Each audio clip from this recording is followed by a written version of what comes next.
Bought a red pot in game 3, which is a little different, and he bought a blue pot in game 4, and it has not worked out for SHC. Do you think he'll change it up for this game? I think he has to. I think Mixer in those 2 games, once again, they've shown how strong, how strong they were in lane. Yeah. Early game, but it didn't translate to advantages. And I think Mixer has to adapt, otherwise he's going to give Candy Panda another free ride into the next stages of the game. And after all the talk of Mundo, they've given it away. They do, but as Jatt and Peke have been saying, that trinity of top laners won't get banned out. This time it goes on to either side, so there's a bit of evenness to the balance there. But who is going to be on it more? Freddy has been comfort picking on Mundo more, trying to get that when he can. So, and he has been winning against the Shiv lane. He has, and I also think that taking Elise away from Impaler is a great move as well. It fits Svenskaren's playstyle. It fits early ganking. It fits mobility. Right. And it suits his type of gameplay. I also think Ziggs is probably going to be the pick. Because Oriana's locked in, the Ziggs versus Oriana matchup, it went well for Jesus. He played it in the previous game. He's going to be comfortable doing it now and looking to have the same impact. We may even see like a Jinx Taric if you want to go for a slightly different version of that all-in. Or we could also see Candy Panda going to the Sivir fallback. I mean, 2 AD carries banned here as well. They also took away Nif's Annie. It's funny, Sona getting banned out after being played, just seeing that poke, the cold income, the sustain. Played very well in lane. We'll see if the Zyra comes out once again. The Annie, as you said, was banned. Could be that Taric. Could be something else. These guys have been pulling out. I was excited about the Zyra pickup, but Zyra never got a chance to have an impact in the game because Super Hot Crew just got blown up before any counter engage could even get into place, So I don't think Zyra's going to be the pickup. Mixer might go back to Thresh. It was pretty effective for them. I think he had landed a lot of good hooks in lane, but they just didn't coordinate well enough to actually close them out. Nice moves coming in with a pickup on Lee Sin, so that'll be going to Impaler. We haven't seen him on that yet. First time this series. Yeah. Also, so they're swapping junglers. All right, so that's an interesting thing here. Sven has played Lee, Impaler has played Elise. Now they're swapping to see who's impactful. The thing is, Impaler's early ganks have not been impressive, albeit the champions he was running may be a factor in that. Now he's on an earlier ganking champion. If SK Gaming do not adjust to that, do not wrap their minds around, hey, Impaler and Svenskeren are always in the same area at the same time, but now he's got a champion that can have an impact pre-6. It's something we have to keep our eyes open for. All right. Very interesting what they may decide to pick up here. With the way that they played it before, you also said that Jesus didn't have much of an impact. So is that going to be okay, or does he have to step up this game? He has to. He has to play exactly the same way he did in the previous game. And now, this is 2 reasons I like this. Number 1, the all-in potential plus the damage combined with Mega Inferno Bar Mundo Elise is great. It also forces Mixer to basically avoid Sona, because you don't want to pick a Sona into a Leona. That's going to be hard insta-give. So I really like that pickup. So I also think it rounds out the composition really, really well. You've got a lot of hard CC in conjunction with the soft CC and slows, as well as the bursts. So without as much of a team that really represents tanks, you think SHC is going to be able to stop what happens coming in from SK? The games have been going late. Last game was super definitive because of having both Shyvana and Mundo. But if this one goes longer, do they have that potential still? In terms of scaling, I feel like SK Gaming probably will outscale Super Hot Crew. Okay. However, the Mundo versus Shyvana matchup from game 1 still rings true because Mima really made a very big impact. So I think what we're going to see in this matchup is Svenskeren putting some additional love and time in the top lane to try and get Freddy on a roll and try to control Mima, because I feel like that's probably the key. That's the hinge in this match. Right. If you can have Shyvana running through a fight, landing a shockwave, SK are in trouble. And there's SK on your screen, poised and ready. We heard very calmly at the end of last game. One more time exactly like that, but there was also stress in that voice. Yeah. Candy Panda was very quiet. Now, he's a fairly quiet guy anyway, but when he was sitting there saying, well done, guys, well done, that was introspective talk going into game 5, the deciding match of who earns a spot in the LCS. It all comes down to this, the nerves to be shaken off for Game 5. Looks like we are on to the Rift and about to get this Game 5 underway. It is going to be SHC versus SK Gaming. These two are looking to grab a spot in the spring LCS season. 2014 spot on the line. And it all comes down to this. Effectively, a best of one at the end of 4 games. And we'll have to see who's adjusted. I think the biggest change in the compositions this time around is Impala's jungler. You know, he ran Elise in the previous games, but didn't necessarily have strong ganks early on. He was responding to Svenskeren. And I think Impala needs to have a bigger impact if he wants to get Super Hot Crew snowballing and rolling. All ward trinkets coming out and all waiting to be used. It looks like human wards from now on the line of scrimmage. They get an idea on Svenskeren. Yeah, the level 1 fan, again. With this much on the line, Super Hot Crew, they haven't even grouped up to go for that sort of Wraith Camp ward that they have done 2 or 3 games of the series. You do not want to give anything away. And Mixer, you highlighted it in Champ Select. He went 2 elixirs in games 3 and games 4, lost both of those lanes, even though his presence was good. He's gone for another elixir this time around. And I think Candypan and Nif are prepared for it because they've seen it 2 games in a row. And I imagine that with the Leona in there, it could actually backfire if they lock him down, you know, and Candypan gets some good auto attacks down. Could try to bait out that first blood with it and make it look good. Last time, he kind of used it irregularly when he had the red buff, or the red pot on Thresh. He walked into the bush, he used it after a big engage, and it really didn't come out to help them at all. Yeah. Going down after that. It's like a regular setup. No invasions are going to come out, even after non-deep, or not even after, but just the regular wards going on. Slight difference in the starts here for the junglers. Svenskeren, obviously being mana-based, going to get a little bit of assistance on that blue buff and gets a very good leash. Whereas Impala on the other side, playing Lee Sin, he's gone for that red buff. I also like the adaptation here from Nif, almost anticipating the Thresh. If he gets hooked as Leona, he's almost a little happier. We do see Migs already throwing it down. He's trying to get that aggression. He throws the red pot on, and it's going to be the auto attacks already to push them back. So a little bit more effective this time, but can they hold it? Because this is now going to just be farming. Yeah, Candypan is going to be a little bit more aware of those. He can't afford to get caught again. If they can stall for the pot to wear off, then obviously SK are going to be in a much stronger position, but they cannot afford to get caught. And again, Mixer going for the pot on level 1. I really feel like if he waits to get Flay and Death Sentence, the potential for kills is so much higher.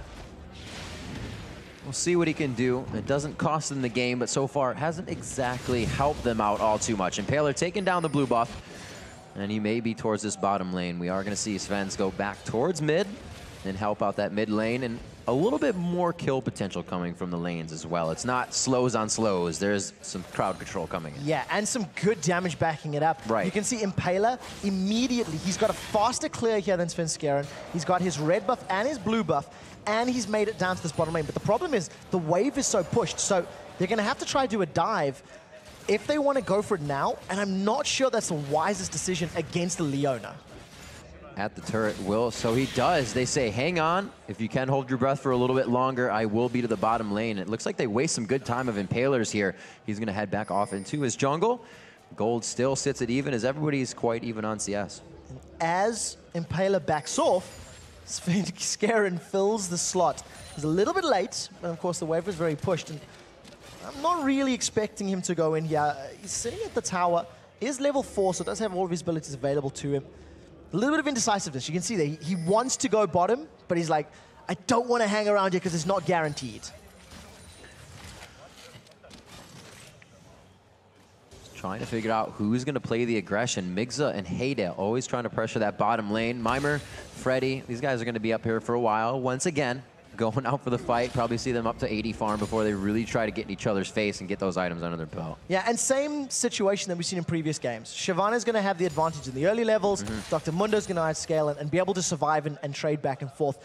We'll most likely see, you know, Sunfire Cape, Spirit Visage from both of them as the opening items. But I think that Svenskeren's going to have to start looking to the top lane a little more. There's already a 10 CS difference, and they cannot afford to let Mimer go on a roll. Mimer almost getting the pentakill in game 1. Yeah. His Shyvana was terrifying, but it was because he had the ability to go for Blade of the Ruined King as his first item and then build tankiness. So if you can force him to go all tank, the kill threat is significantly reduced. Yeah, there were champions picked that have not been played in the rest of the games. We saw the Zed coming in. Nobody really wanted to bring that back out. A lot was learned by these teams and taken into consideration within that first game. And things have been changing from game to game on each one of these matchups. Right now, we're seeing Leona for the first time in this matchup. Lee Sin as well. So we're going to have to see how these champions are utilized. Yeah, and the key right now is just that it's a very slow start. We're not even seeing Mixer and Hadal. That red pot has worn off on Mixer in the bottom lane, and he didn't go for any more hooks. And even if he did, they didn't connect. So very different from game 3. And Candy Panda and Nif just biding their time, trying to level up, trying to just get to a little bit more powerful. I think once they hit 6, the all-in potential for Candy Panda and Nif is going to be much higher than that of Hadal and Mixer. Hadal needs to land poke before he's got the possibility to burst somebody down. Again, interesting aggression here from Impaler coming down towards the bottom lane. Haven't seen anything from Svenskeren yet as well. And you can see that this game really, the pace is dictated by the result. It's not really who's playing aggressive. Neither of these teams want to lose, and you can see that right now in their play. You can't get countered or you can't make a bad call if you don't make any calls. Exactly. And I think they're playing it very safely. I also feel like Impaler's gank sense is not quite Peter Parker levels, because he's been in this bottom lane twice now. There is a good flay, and we'll see if Nif's in trouble. Yeah. A good attempt. They were trying to do what they have been, just a minion wave there. Not much you can do. Yeah, and to just, explain a little more what I was trying to say is that while Impaler's trying to come to these lanes and trying to gank, he's almost anticipating Svenskeren ganks, which are not coming, number one. And number two, he's doing it while his team is pushing under a tower. So he's wasting time, in the attempts. They did manage to get a little bit of damage on Nif, but no summoner spells were blown, with the exception of Mixer's Ignite. He used his offensive summoner for 0 return. We'll see where their movement goes. It looks like actually power in numbers here for SHC. A little bit of roam coming in. They side against it with the wards going down. The teleport's coming back into the top lane, so Mimer's not going to be able to get too much of a push on. We are 7.5 minutes in, so there's no real threat of Dragon being forced out of that teleport. So everybody back to the lanes, back to slowing things down. Yeah, so Spectre's Cull is the first pickup here from Freddy. A little bit more afraid of the mixed damage from Shyvana. That burnout really making his life difficult, but the CS numbers sitting close, still sitting 7-8, so he's keeping up. He's not being pushed away, but the fact that he's had to back and teleport is already a bad sign. The fact that Mimer's been able to shove him down, that Freddy felt, hey, I've got to leave now, go spend my money and then come back. The Spectres is going to, of course, help him sustaining lane a little bit, but it's not something that you ideally want to see. Right. So we're 8 minutes in on this one. Moop's going over to get his blue buff in. We'll see what Mimer can continue to do in the top lane. He will finally back for his first purchase. Moop picking up blue.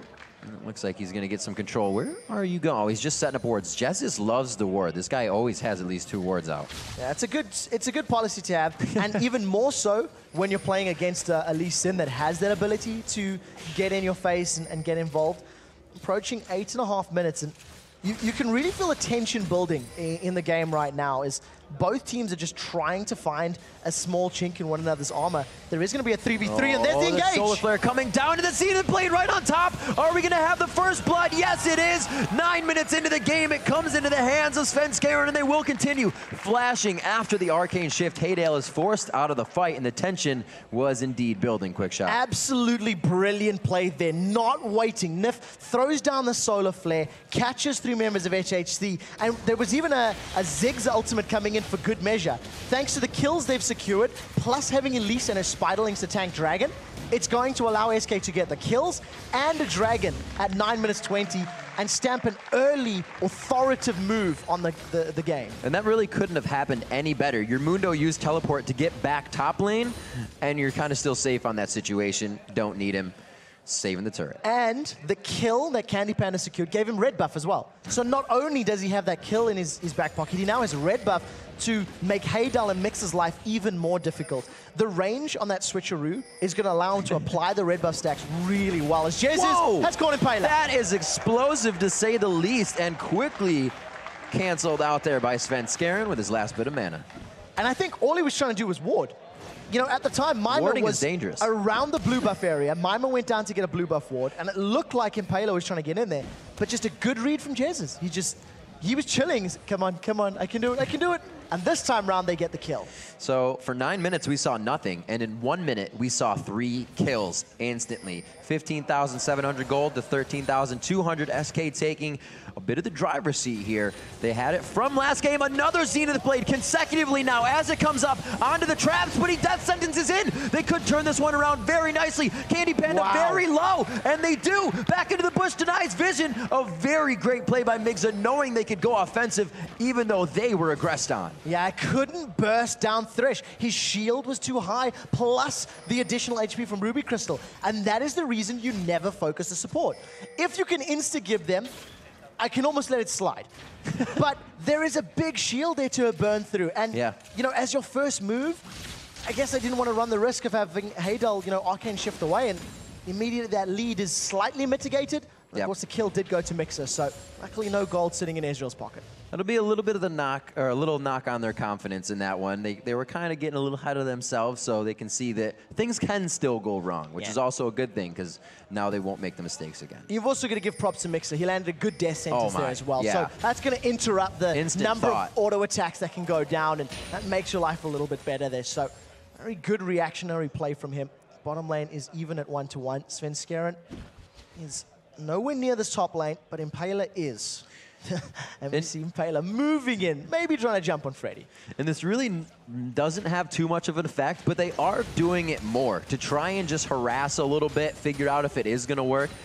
Usually they're ending up backing off like they did this time, but it's more than it has been. Svenskeren has to visit that top lane more because Mima has already got that Bilgewater Cutlass completed. He's not had any pressure from a jungler. He's not really feeling the onus that Freddy's getting in his face. And I think that if Mima gets to complete his Blazing King plus Spirit Visage or Sunfire Cape, I don't know if Candy Pan is going to be able to deal with him. I don't know if Candy Pan is going to be able to survive that sort of damage and that Shyvana getting in his face. That's all they did that first game. Got the quadra kill on Shyvana, just getting to the back line, making Candy Panda run. And Candy was on Sivir that game, and he still couldn't get away. So Mimer knows what to do on Shyvana. You're absolutely correct.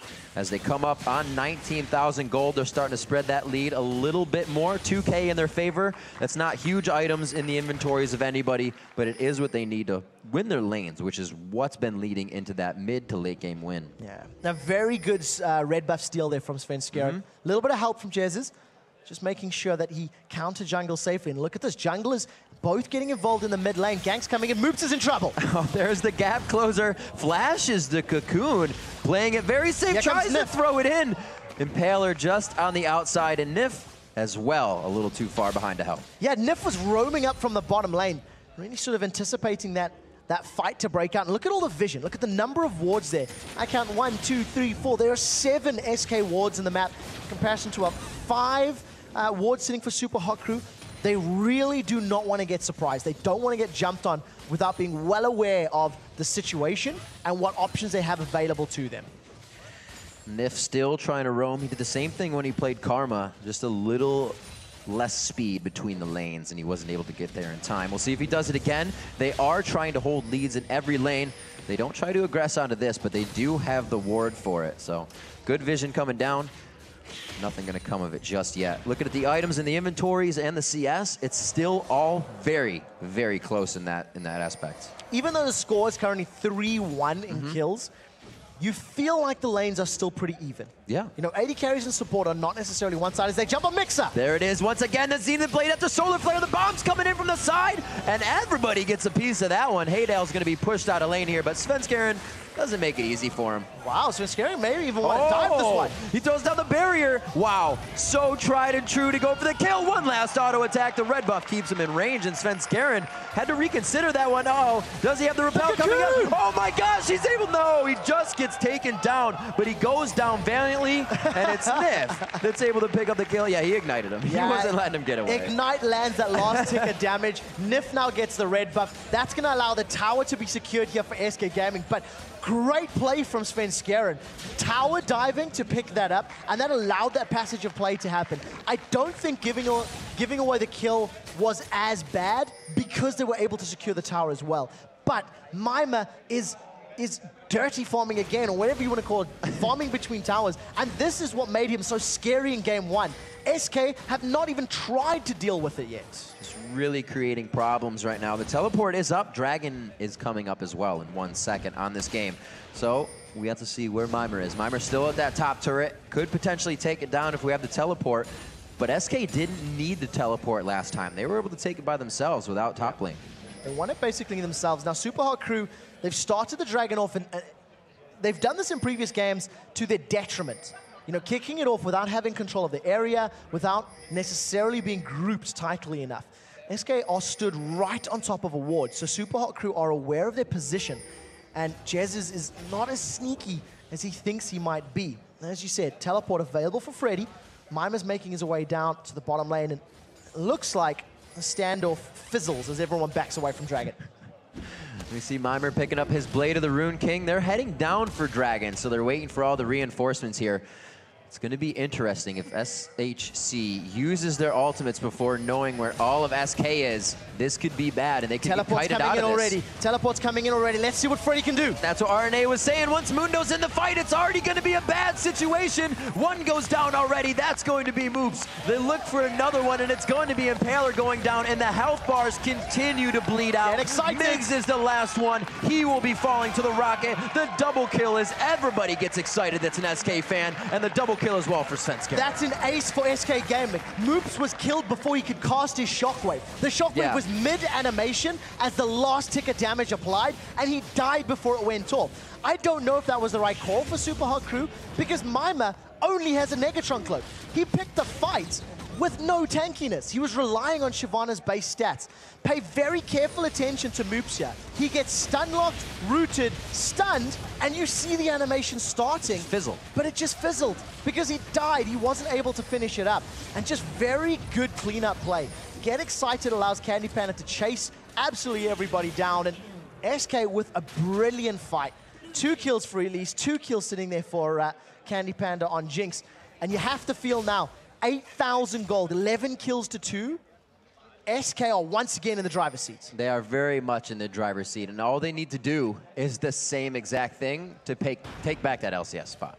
Just continue to do this. They can play it careful, like you said. They possibly and may scale better into the game as they have that Mundo going on. And we've seen the Mundo versus the Shyvana every time. It's that Mundo. Yeah, exactly. The Mundo really allowed them to clean up, and I actually think the itemization from Mima is a little bit questionable here. Again. Another red buff steal from Svenskeren. Nobody from Super Hot Crew really there to contest it. And I just wondered to myself if Shyvana maybe could have run more disruption, but fact of the matter is that, you know, Super Hot Crew, they just got chunked down. Focused Orianna. Oh! Mega Inferno Bomb.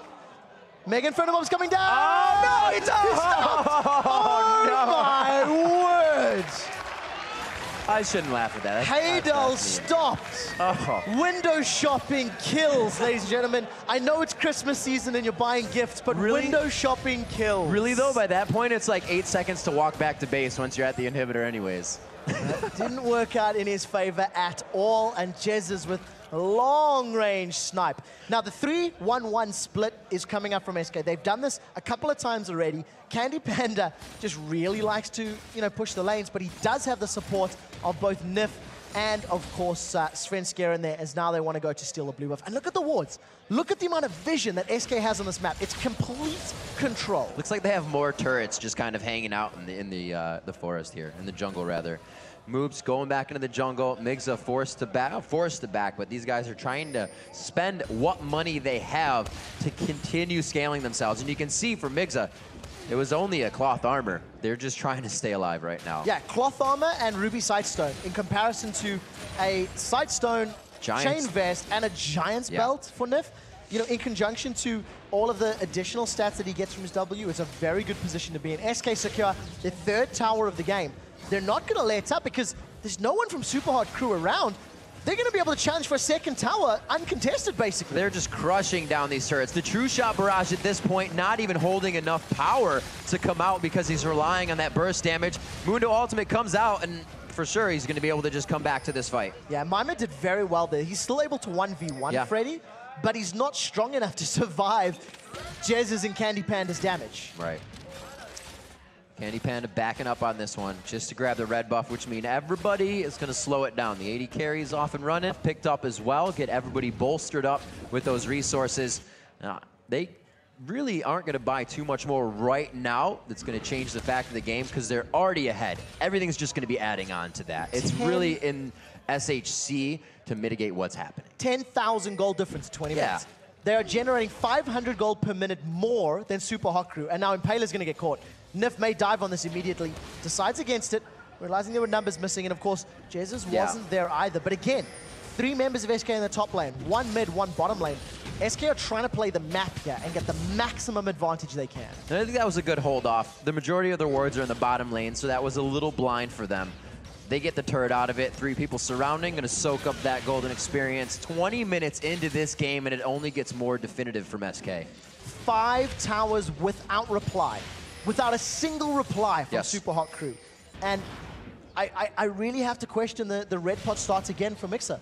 You know, you've seen the same thing 3 times in a row. Oh, they've gone in! Mixer gets hit up hard. Oh, the crowd control is consecutively stacked nicely, and they are able to actually flash out of that. He gets a good hook. Can they turn this around? Mimer coming in is able to pick himself up a kill in the janitor cleanup there, but everybody gets an assist, and that's a shutdown on Svenskeren. Yeah, very big kill coming in, so that's very good for Super Hot Crew, but they're going to need a whole lot more of those if they want to turn this around. The Shockwave got dodged by Repel, Svenskeren got away from it, and it only caught Nif.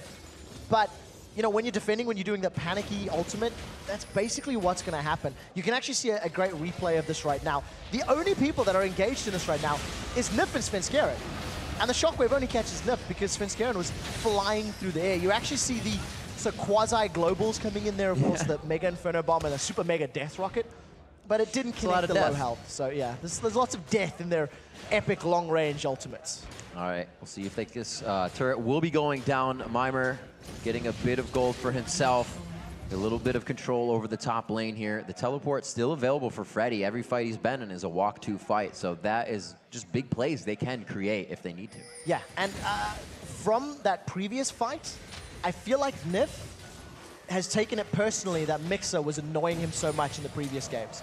Because throughout this game, Nif is just throwing himself at Thresh, just lunging, solar flare, zenith blade, just like, I want to kill Mixer. That's the signal they're sending out. I think they need to play a little bit more patiently. That dive in the jungle of Super Hot Crew was not necessary. You got a 10,000 gold lead. Group up, push towers, or split push. Don't throw yourself into blind dives just because you're in a strong position, you know? And I think they realize that, which is why now they're grouping up to try and challenge some of these objectives, like Dragon, for example. Coming up on 25 minutes in the game. Freddy not having too much trouble up top, and 4 position themselves in middle. The disperse now from SK, and it looks like they're going to try to create something that will be useful later in the jungle. A lot of wards being placed out, as we call that security system they're going to use later. They're trying to make a Christmas tree and get all of the blinking lights being wards in the minimap. The one thing we did see, though, was blue pings on the Baron pit, and you can see with the immense ring of vision they now have, knowing they've got 2 sweeper lenses, they're clearing wards out, and they're putting pinks down. SK wants to pull Super Hot Crew towards them. Jesus is in trouble. They have jumped onto Moops. There's again, oh my gosh, so much damage onto Moops.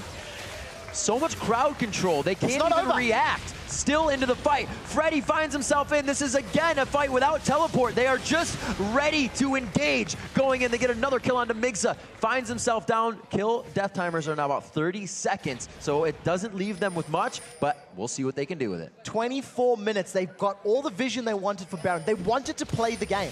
They wanted to pull Super Hot Crew towards them. Force them to check the pits. Now there's a bit of trouble as Impaler's close by, but I don't think he's going to be able to steal us away. Look at the body blocking. Body blocking indeed, but when you're this far behind, what's the chances of not going in? He gets too close to the fire and it burns him. They try with everything they have and all their might, but it's not enough. The ace could be coming in if anybody else approaches this fight, and Mimer very much so hightails it out of this one. Keeps himself safe, for now. Baron secured, got a little dicey there. The true shot barrage almost dealing enough damage to secure it. Jesus is now going to try 1v1 Mimer. Mimer in the I think I can mentality. This is where you try to grab those kills, but the team knows you're going to do it. You're not inside their head. They're inside yours. Yeah, definitely. And SK are just, they're playing this perfectly now. You know, they realize the advantage they have. They're playing to their advantage. They're playing to their strengths. And there's nothing Super Hot Crew can do. 16,000 gold difference. This is just the insta-gip on Impaler. I mean, this is poke while trying to get in range. 431. Super Mega Death Roddick plus 1 more auto attack. And that's what I'm talking about. That True Shot Barrage got a little close. A little bit dicey as SK just flash over the wall, clean up the fights. And 16,000 gold, 25 minutes with Baron. I think we're looking at our 7th League of Legends series team for next year. Possibly. They don't have too much more to go through. We have seen 6 turrets on the map drop, 11 stand for a team, so they have those 5 to go, and not all of them need to be taken down. Just a path to the Nexus turrets, and it's your victory. And at 16,000 of a gold lead, that could be only a few fights from now. It's an immense amount. If we actually take a look at the difference between the champions of how much gold they've accrued, you know, between the top laners and the bot laners, it's sitting like 2,000 in the top lane, 4,000 in the jungle. 4,000 gold difference in the jungle, 3,000 mid lane. That is massive, massive. That is full, like, tier 3 item differences, and it's nearly insurmountable right now. So what has it been then? Why the huge turnaround from SK? Was it the chances they took, or did they actually capitalize on knowing what was going to happen, as we were saying? The team fights, and I think the first ace in and around the Dragon Pit. It's just making the decisions to go in, and right now they're trying to fight. A huge lockup. Chaos is going to happen on this one. The death sentence goes in, but Jez is dropped 2 in the blink of an eye. They continue on. 40-second death timers sit there for the chambers. It's going to be the first inhibitor turret of the game. Turret number 7 falls with the inhibitor just behind it, and man, they're going for Nexus turrets. That was 10 minutes late. Super Hot Crew throw themselves at SK Gaming, and they didn't make it work. The Nexus going down in 500 HP. SK solidifies, holds, and puts themselves back into the LCS. The 7th place team from the summer split re-qualifies as the 7th team in the 2014 League of Legends Championship Series. They said it at the analyst desks. Those 0-2 comebacks, you've seen them before, and they just poured out their heart and soul against an SHC that did the exact same thing. Broken faces on the sides of Super Hot Crew.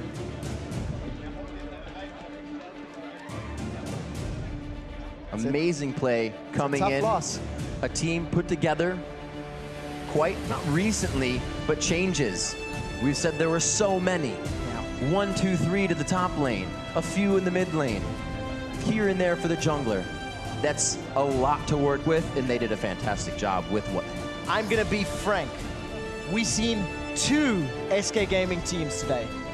We've seen an amateur team in games 1 and 2, and we've seen an LCS team in games 3, 4, and 5. And SK are gonna need to find a way to stabilize their performances, because when they do, my word, do they hit strong. Svenskera in this series is probably my man of the match. I feel like he had such a big impact. He set up Candy Panda so often in the early stages of the game that then allowed Candy Panda to just tear everybody apart in the later stages. And we have to remember, going into the LCS, games are a best of 1, so you need to bring it in that first game every time, and that's something that plays on these teams' minds a lot. A lot of teams think they are better in the best of 3 because of the situation, the way they assess things, and the fact that best of 3s were the way it's been done for quite some time. Yeah, you get teams that are better in series. Yes. You get teams where their strengths are the ability to adapt, to learn, to adjust their play styles. And you have to have that strength as well as the ability to show up in game 1. Right. You know, yesterday, Copenhagen Wolves dropped game 1. They were all over the place, and they got better and better as the series went on, much like SK. I mean, their first win was okay. Second win, decisive. Third win, there was not even a chance Super Hot Crew could get into that. And I think they just need to find a way to channel that level of play more consistently on point. And so SK played very strong, but what would have happened in the game that they did get Mundo, they did get Shyvana? Would the results been the same? Do you think SHC would have been able to grab back some momentum, or just was it SK was in the driver's seat too much by then? I think the problems with SK's game, the reason they lost games 1 and 2 was their decision making. I feel like their composition had strengths. I feel like they could have won those games. On Champions alone, Season 4 meta, you know, 2013 meta, whatever the story is, the decision making was my problem.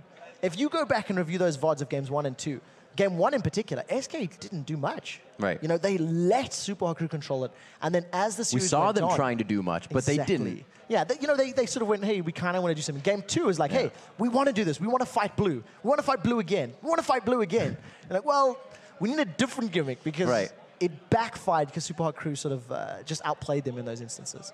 So seeing the changes come in, Jazz is playing very well. It took a little bit for him to find Zig, so obviously going to have to look for that for him in the LCS. A lot of the champions played today are seeing tweaks. Do you think this is going to hurt a lot of people going into the LCS? I think there's going to be the adjustment period. I think, you know, watching these games, when it starts, it's going to be like, well, ban Ziggs against Jazz. That's number one. Maybe take Orion away. I know he plays a very strong Needly, and I think his Gragas needs a little bit of work because his DreamHack was a little bit iffy sometimes. Okay. But I think that also just comes from like the mentality of I can go in and I can make a play and make it work. All right. Well, we are ready. Let's send it down to the stage where